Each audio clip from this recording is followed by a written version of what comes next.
Welcome to Passionaire-magazine, the podcast where we talk about business, tech, food and travel, fashion, health and fitness, the arts and culture, where we want you to live your passion. Passionaire-magazine, the podcast. Hello, everyone, and thank you so much for joining me for Passionaire-magazine, the podcast. Today, we are talking about overcoming fear and self-doubt in order to pursue one's dream.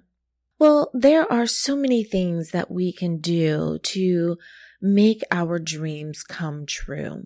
But I believe that number one, we need to break every goal that we have down into smaller, achievable steps.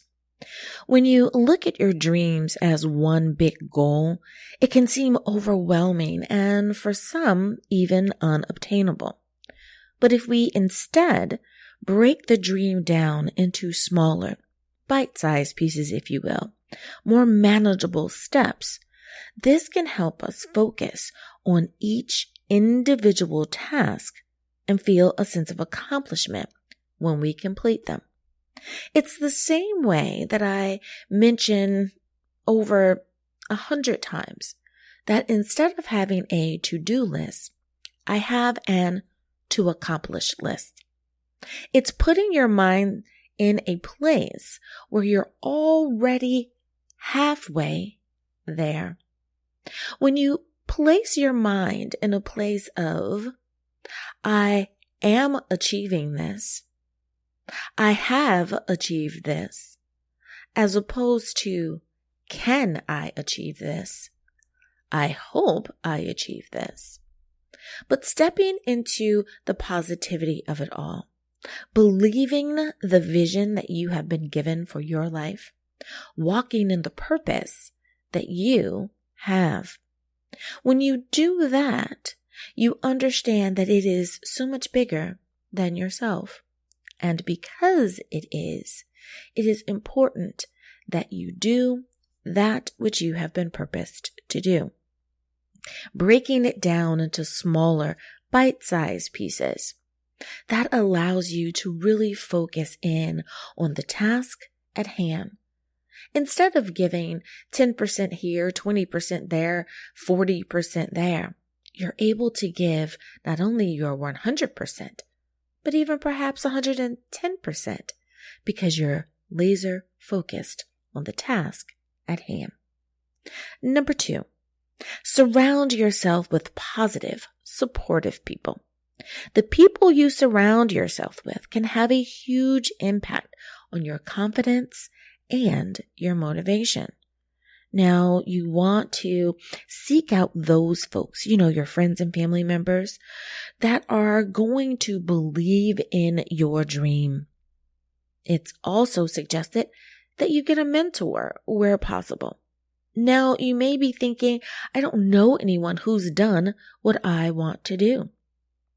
Well, if that's the case, again, break it down into bite-sized pieces. Perhaps you can find someone who has done a portion of what you want to do. Maybe they haven't done A, B, and C, but maybe one person has done A, someone else has done B, and you get my drift, someone else has done C. Put all of that information and knowledge together, and you have just found your mentors in 3 parts. They're going to help you, give you that direction, that constructive criticism that you need in order to be the most successful you can be. Their encouragement and their support can help you overcome your self-doubt and your fears. Now, someone may be saying, I need a little bit more on that one, Dr. Angela. I really want to surround myself with positive, supportive people. How do I do that? So glad you asked. Take some time to evaluate your current social circle. It's always important to assess the people that you spend the most time with. Determine if they are contributing positively or negatively to your life. If you find that some individuals are constantly bringing you down, or they're draining your energy, it may be time for you to distance yourself from them. You want to seek out like-minded individuals. If you're trying to pursue a particular goal or particular interest, it can be extremely helpful to connect with others who share that same passion.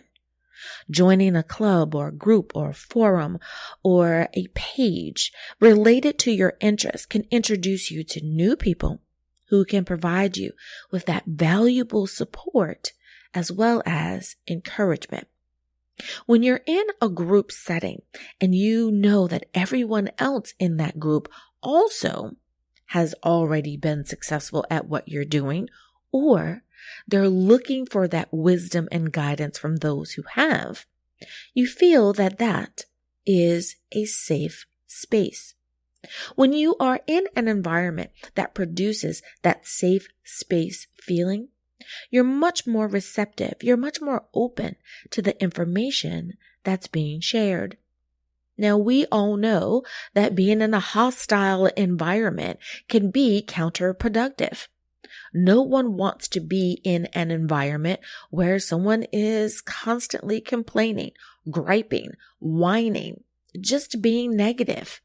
If you've lived your life for any amount of time, that person has crossed your path.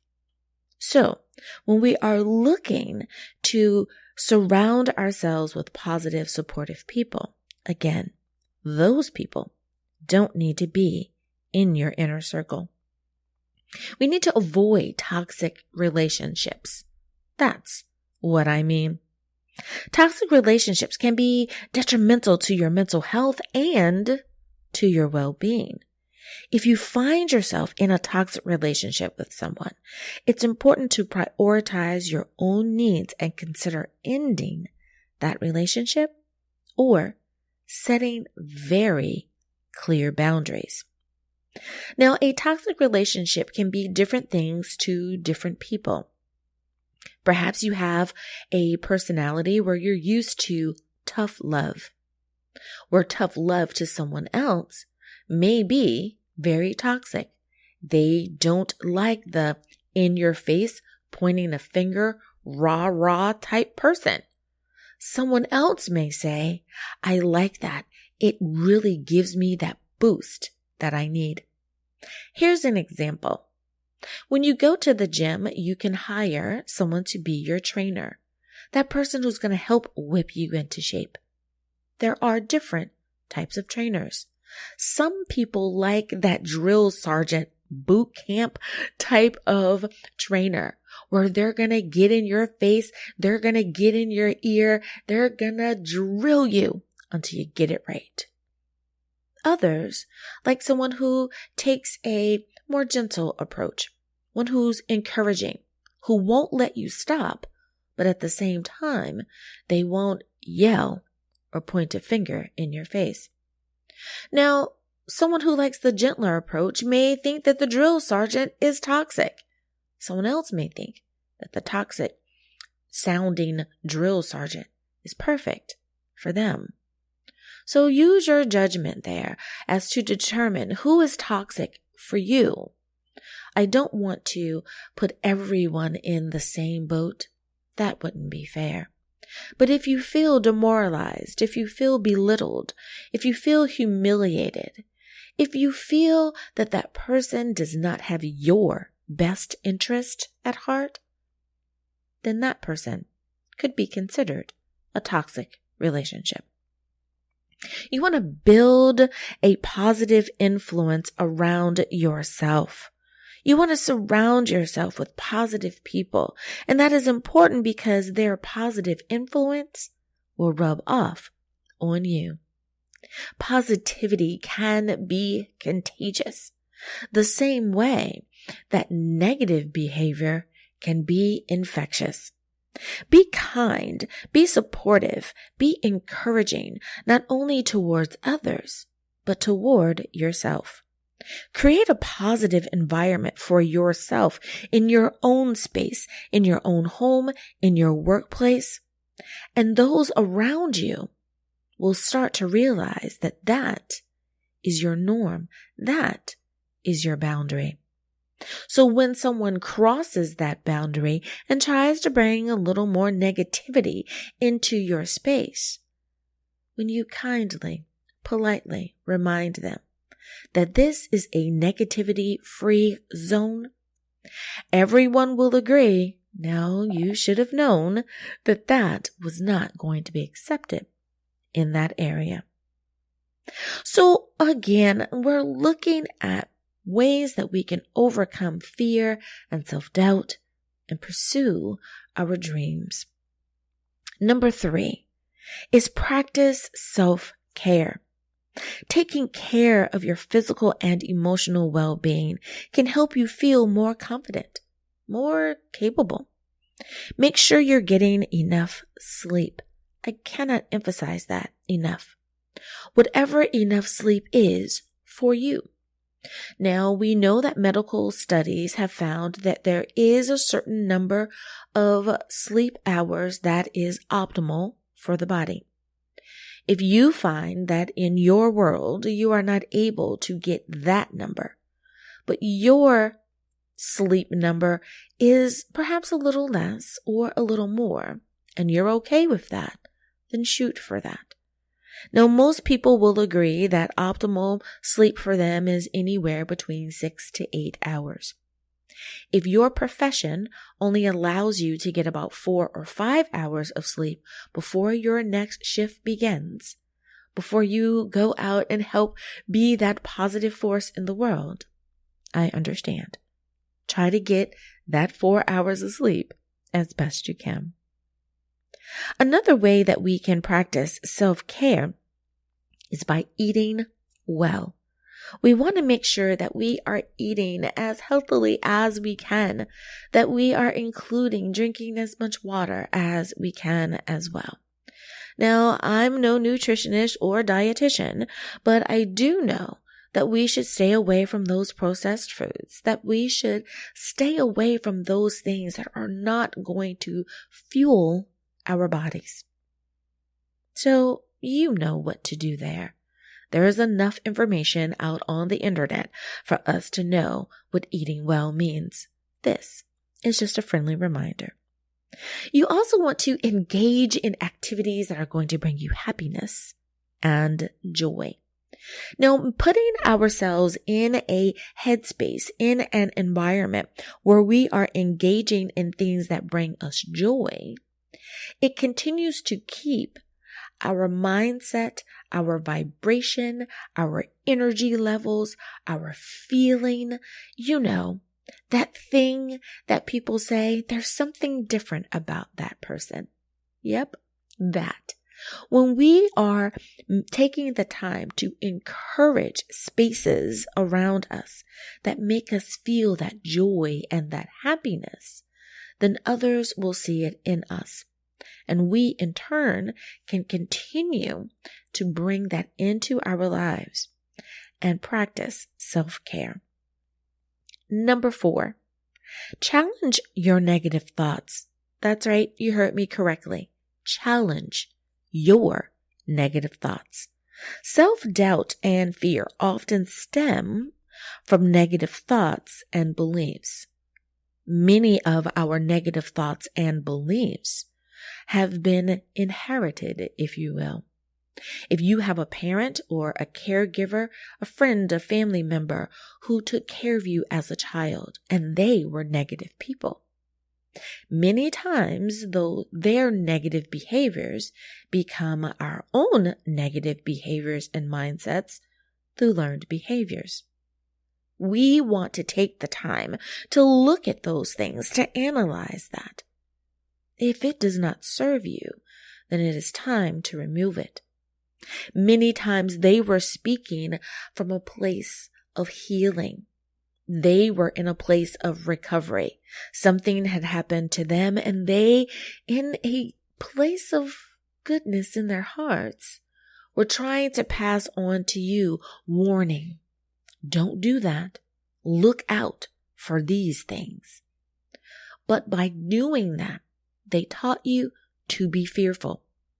They taught you to unnecessarily be anxious about a thing that did not apply to you.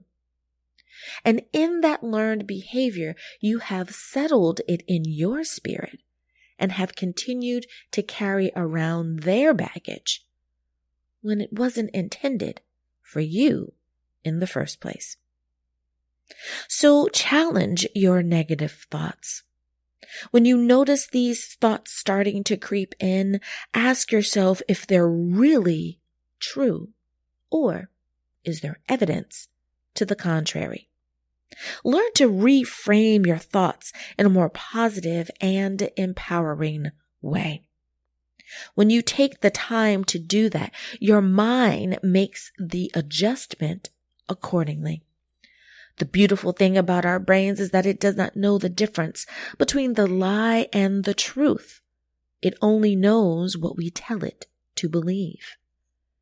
In that, all information has the potential to be fact, unless we file it as fiction. So be aware of what you are being bombarded with throughout the day. Think on the things that are true. Think on the things that are good. Number 5, take action even if it's small. I cannot say that loud enough. Take action even if it's small. One of the best ways to overcome fear and self-doubt is to take action. You've heard people say it. Do it even if you're afraid. Start small if you need to, but take the first step. Step out in faith, if you will. If you believe that you have been purposed for such a thing, step out in it. The more action you take, the more confident and capable you'll feel. And one thing about the things that make us feel good, we want more of it. Be addicted to the joy. Be addicted to the happiness. Stop being addicted to the drama. Stop being addicted to the negativity. Understand that it is okay to be happy. It is okay to be successful. It is okay to have your dreams come true. It is okay to be different than your parents. It is okay to be different than your grandparents. It is okay to be different than the other men or women in your family. You have been crafted, fashioned to be exactly who you were called to be. So walk in that purpose. Walk in your calling and do that which you have been destined to do. When you do that, you will see that you have an important thing to share with the world. Don't allow the world to frighten you, to push you back into doing something that you are not supposed to do. When we walk in our purpose, we feel fulfilled. When we walk in our calling, we find that our calling will place us on the path of those who need us. So all I can tell you to do today is walk in your confidence. Walk in that, knowing that this is the perfect time for you. You have been born for such a time as this. Thank you for listening to Passionaire Magazine, the podcast.